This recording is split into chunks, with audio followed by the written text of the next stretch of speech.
Welcome to Uprising, Hector Tobar. Hello, thank you for having me. Thank you so much for joining us.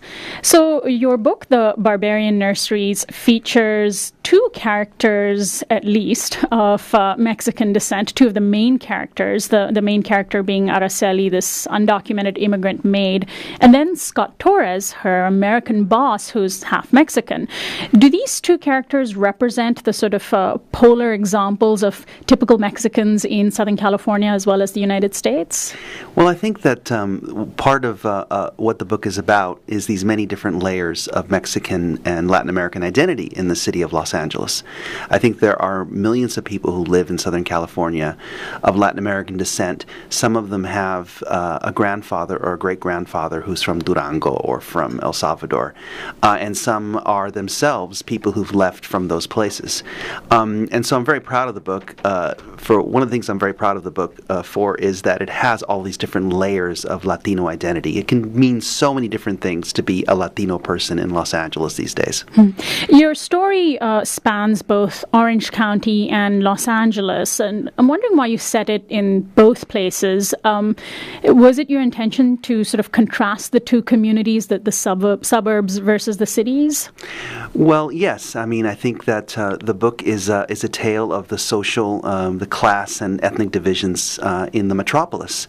I started in Orange County because I began this book when I was an MFA student at UC Irvine. I was in the MFA program in creative writing. I lived in Orange County, and I would drive to Southern Orange County a lot. And when was that? Oh, that was in the late 1990s. Wow. Yeah, many years ago. So it's a long labor of love. Yes. I wrote an original version of this, which I cast aside for many years, and I went back and discarded most of it. And then when I reimagined the novel, I reimagined it as a journey across the metropolis, from this pristine gated community overlooking the ocean to the barrios of central Los Angeles, to South LA, to Huntington Park, which to me is like the Brooklyn of Los Angeles. It's this working class, very proud community. And so, it was definite. It was a definite conscious attempt to travel across Los Angeles in a work of literature. And so in many ways, in reading the book, you get the sense that the setting, the location itself is its own character. And was that your intention, for this to be a story almost as much about the place of Southern California? And did you draw most of it from your own memory, your own background? Oh, definitely. You know, I've been a reporter, a writer for various publications in Los Angeles, Southern California, for many years. I've written, this is now my third book that takes place, at least in part, in Southern California. I have spent a lifetime learning the vocabulary of Southern California, learning about the landscape. I took great pleasure, for example, I have a passage that describes the bird life in Huntington Park, because I've spent a lot of time learning about the flora and fauna that we have, which is native and also transplanted. One of the characters has a rant about the parrots, the feral parrots that live among us. And for me, that's part of what it means to live in a place, is to know not just its people, but to know the surroundings. And for me, Los Angeles is just so many different kinds of worlds, natural and human. I've just had a great time describing those places. And the parrots are seen as symbolic of the immigrant invaders by somebody who's anti-immigrant in your book. Right. One of the anti-immigrant crusaders in the book, she is obsessed with the Mexicans that live on her block, and she's also obsessed with the feral parrots that are in the wash behind her home. For me, that was a way into that character, because to tell you the truth, I did also obsess about the feral parrots. I felt that they didn't belong here. You know, you see these birds in the San Gabriel Valley in South Pasadena, and you know that they don't belong, and they're actually escapees from Brazil. They come from the tropics to live among us. And so for me, that was a way to get close to that anger that I know a lot of people feel towards immigrant Los Angeles as this alien outside presence that to them doesn't belong. Well, let's talk about the main character, Araceli Ramirez, who is very multidimensional. She's not just an undocumented maid. She's surly. Yes. She has a background as an art student. Who did you base her on? Well, she's really my alter ego. I am an intellectual trapped in the, brown skin body of a Guatemalan.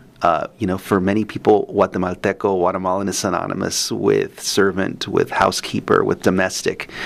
And, this book is really about my sort of lifelong struggle to be an intellectual. That's why I wrote the book. Araceli is someone who's a lot like a lot of people that I know. I mean, she has intellectual aspirations. She hasn't had the means to fulfill them. In the book, she is a student in Mexico City. I lived in Mexico City for many years, so I drew on those experiences. She's an art student. She's come to this country seeking, opportunity. And instead she finds a job which is very tedious, which is very confining. She lives up in this gated community, and yet she hasn't lost her dreams. She's also based on some of the women who worked in homes that I lived in when I was a foreign correspondent in Latin America. I was a foreign correspondent for the Times in Mexico City and Buenos Aires. And one of the wonderful things about being an expatriate for an American corporation is that you get sort of the luxurious treatment. When you live abroad, you live well. And so we had women who worked in our home that we got to know of many, many different kinds of personalities. And we did have one or two women who worked for us who were just obviously not very happy to be working for us. And so some of the nicknames and some of the surly behavior is behavior that I witnessed in my home. She's very defiant, too. But at the same time, one of the things that came through to me was that she seemed to find solace in the sort of order and pristine atmosphere in the United States, almost as an escape from the chaos of Mexico City. Right. I think that is something that I gave her because it's something that I feel when I'm in a North American home. I'm an American-raised man. I have this vision, the suburbanite vision of what elegant is, progressive vision of the way I should raise my children. Maureen, the woman that Araceli works for, is a very progressive-minded person. She's well off, but she wants her children to read. She wants her boys not to be violent. The home that Araceli works in is much like my home, and it's a home that I think is just a vision of what North American people think that their home should look like. It's a place where you nurture children and you spend a lot of money so that you nurture your children well. And the piece of that home is broken in the book in a very dramatic way that I want to get to. But I want to ask you about the title of your book. There's a garden in the Torres household that seems to play a significant role. It's transformed from being this impractical, high-maintenance rainforest to a drought-tolerant, succulent garden. And I'm guessing by the title of your book, The Barbarian Nurseries, that perhaps it's symbolic of something? Yeah, the title, The Barbarian Nurseries, is a play on themes and images that appear many times in the book. First off, yes, there is this wonderful succulent garden, this subtropical garden that the Torres-Thompsons have that's also very impractical. And it's dying because they can no longer afford the Mexican gardener who came to keep it alive. So they decide to get rid of it and put in a desert garden. And so these gardeners arrive, two sets of gardeners arrive, and the first set of gardeners is charged with destroying the subtropical garden. And they arrive with machetes, and they destroy the garden.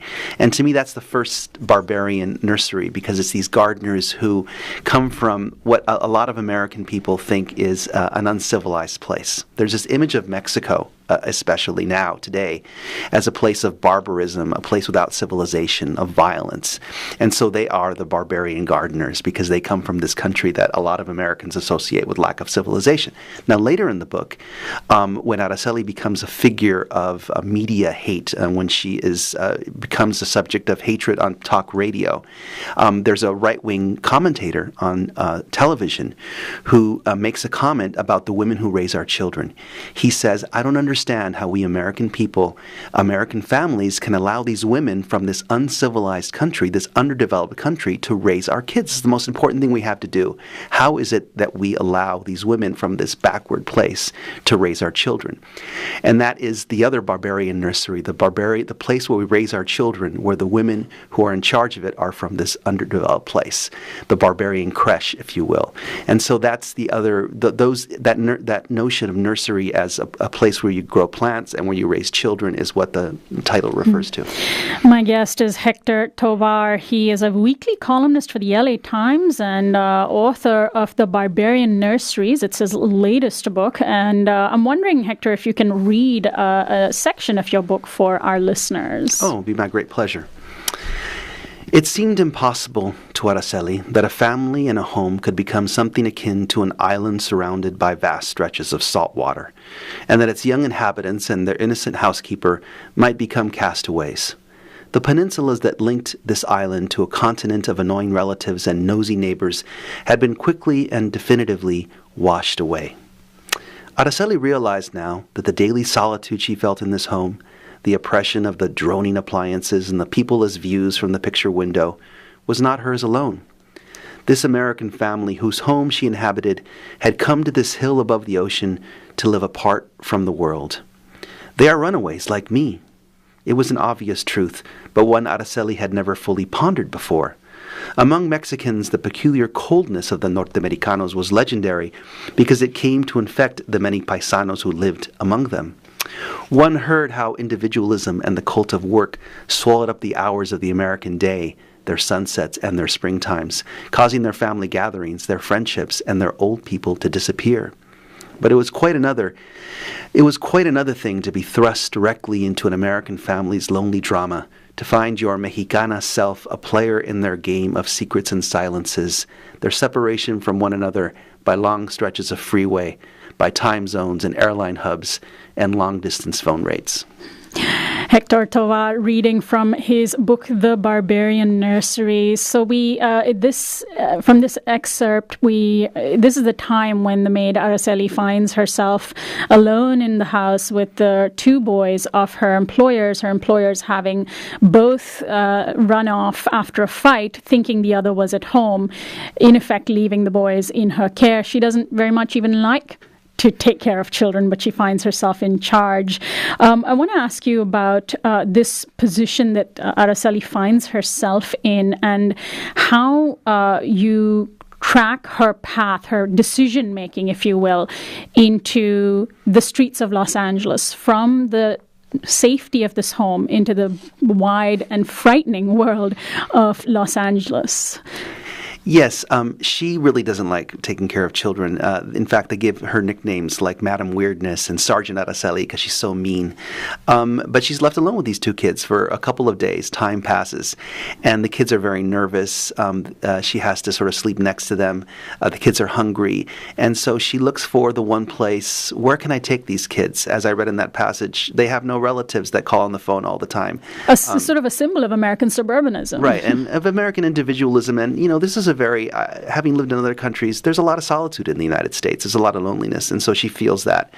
And she looks on the mantelpiece and she sees a picture of the boy's Mexican grandfather, El Abuelo Torres, I call him in the novel, and he lives, she sees this picture, and it was taken circa 1950, and it was obviously taken in front of a bungalow, and she takes the picture out of the frame and she sees an address on the back, and she realizes that that's where the grandfather lives. And so in Mexico City, people don't move, they don't move like we do. They don't change houses like we change clothes.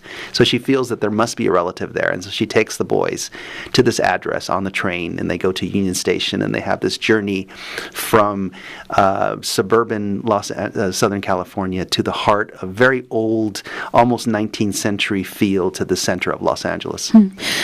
She is thrust into this undocumented immigrant maid is with the two white children of the Torres-Thompsons, American children, 1/4 Mexican, right. Into a drama then that unfolds primarily because of a sort of sensationalist media that takes the story and parses it into its most reductionist forms. And as somebody who is a member of the media, I want to ask you how you came to depict our mainstream media today in this way, because even that seems so barbaric, to quote your book, to transform this story of what could have resolved itself in a simple way into something really dramatic and becoming symbolic of the fight over immigration.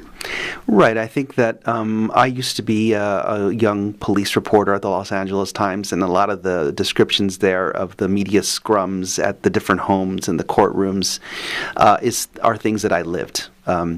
We're chasing melodrama. We're chasing human drama that's boiled down to its very essence of evil and good, and we're looking for people to play those roles. And there's a whole machinery that exists to create that, and it exists by looking at people in a way opposite to what a novelist does, which is to look at people and as arguments instead of as their full complex humanity.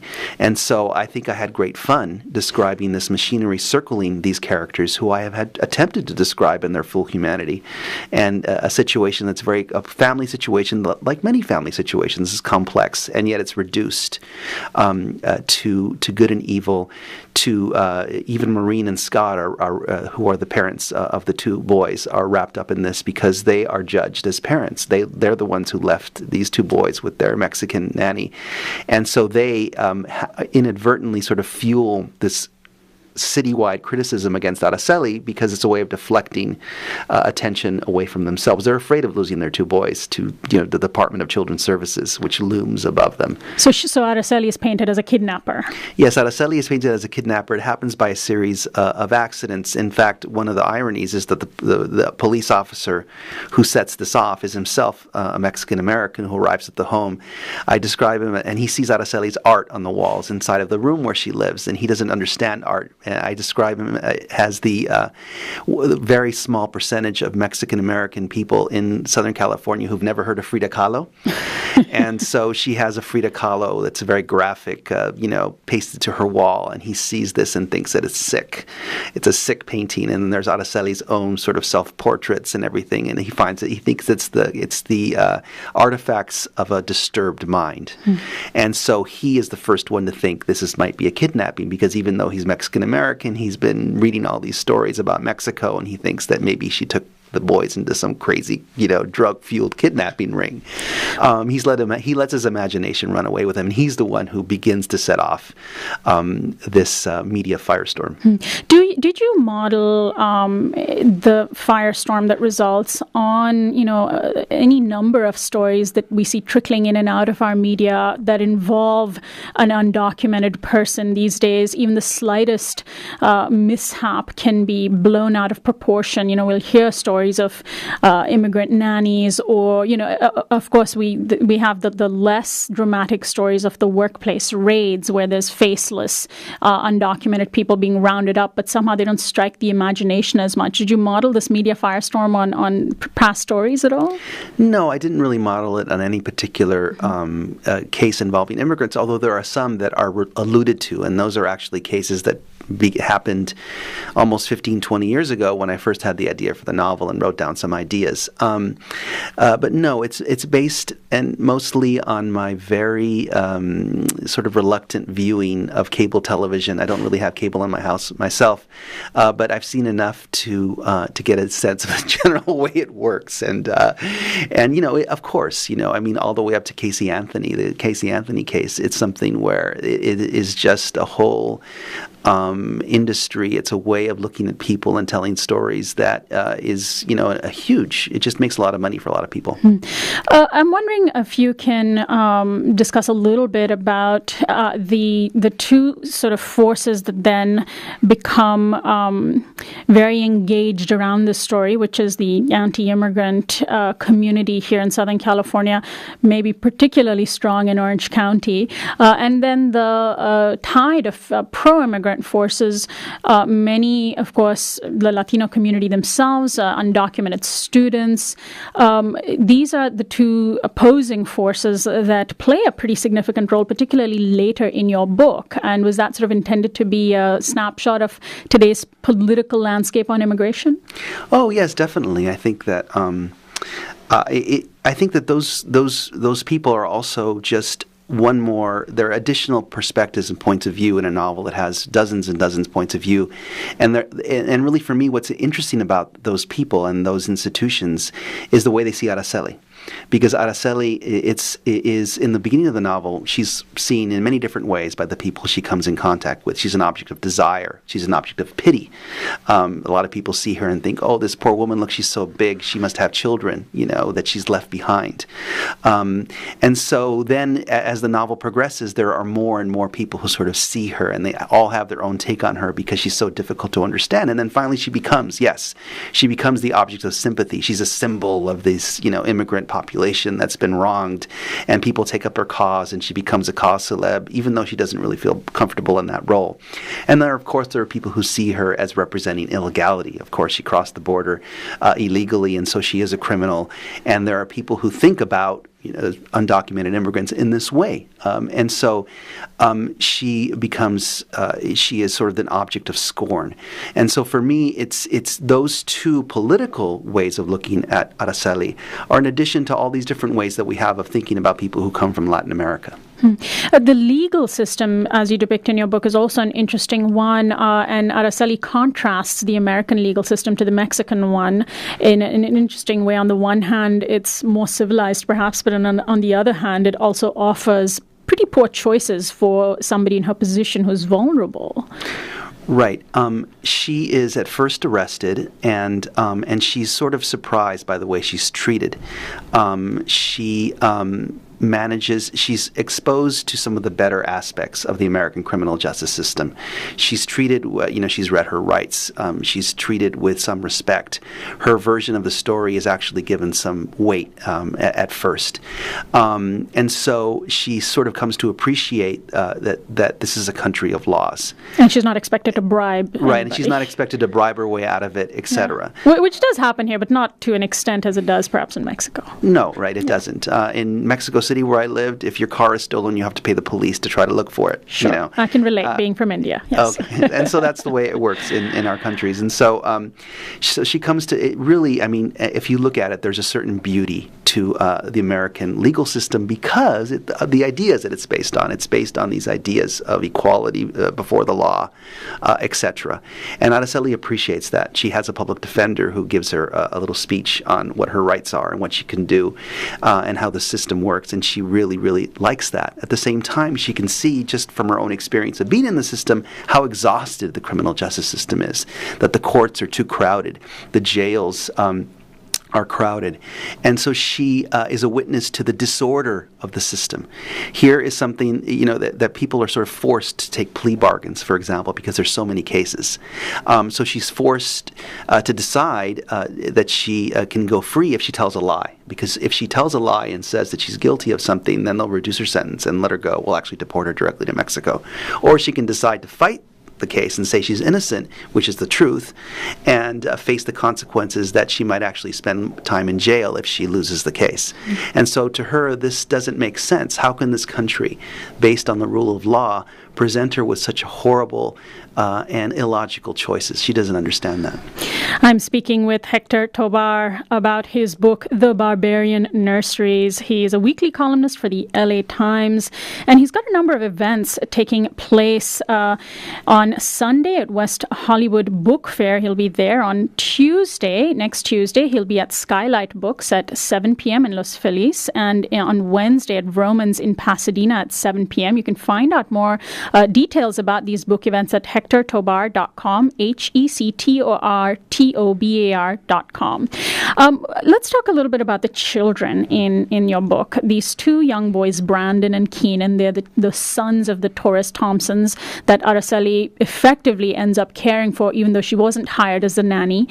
I'm wondering what their sort of innocence, and education represents in terms of Southern California's future, because there is a whole generation of children being raised by Latina nannies, not only in Southern California but across the country, because they get paid under the table. Childcare is so expensive these days that American families end up hiring nannies because they will work for less. But these are women who work below the radar. We don't know much about the Latina nanny experience.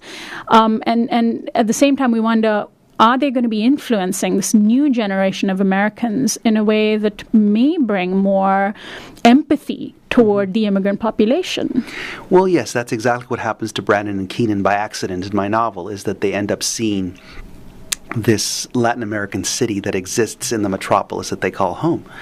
I had great fun with Brandon and Keenan because they're basically the ages of my sons when I started writing the novel. They're 11 and 8. And my sons at that moment were going through this reading explosion where they read everything. And so they read a lot of young adult fiction. And so to me, young adult fiction was this, it's this allegory about how cruel the adult world is, how unfair it is. And so I had great fun taking Brandon, especially the older boy, and putting him in this world of central Los Angeles where he can see that he's visiting a place that has this history of injustice, that it has this disorder, but it's also really interesting to him. He sees homeless people. He imagines, like Don Quixote does, he imagines that they're refugees from a war. Because he's never seen really large numbers of homeless people before. He meets a boy who's sort of a semi-orphan in the first home that he stays at, and this boy tells him stories of what happens in the neighborhood. And it's really inspired by Italo Calvino's book Invisible Cities, where there's a similar sort of storytelling that takes place. And so Brandon learns about all the comings and goings in this neighborhood on the edge of the garment district of Los Angeles, the garment factories of Los Angeles. And to me, it's a comment on really the cruelty of these divisions, and how they feel to a child is that he can feel very closely the absurdity and the cruelty of the city that we live in, and he experiences it with an innocence. And so I think that the children of my son's generation are going to have to deal with this if they are going to be full citizens. They have to deal with getting to know this city that has increasing social divisions, this city that gives the promise of an education to everyone, but it doesn't really reach everyone, that education. And I think that's, to me, one of the most important things I try to do in my book is to have the reader feel the pain and the absurdity of that inequality of those divisions.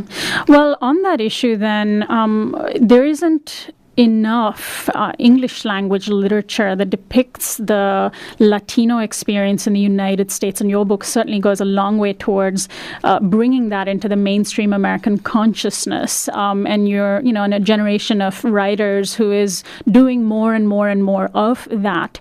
And I'm wondering how you think we're going to see this time that we're experiencing, both in Southern California and in the United States, with this discussion on immigration that so often devolves into black and white and can inspire so much hate-filled rhetoric. How we might see this in a few decades? Are we going to look back and see this era much in the same way as we saw the struggle for African American civil rights? Or is that is that too simplistic a comparison? No, I think that's exactly the way we will remember it. I think that this period we're living is a period of intense transformation of American society. I think that, generally speaking, the immigrant experience is one of becoming assimilated, I know that's a bad word for many people, into the American experience. But at the same time, that process of assimilation is also one that changes what it means to be American.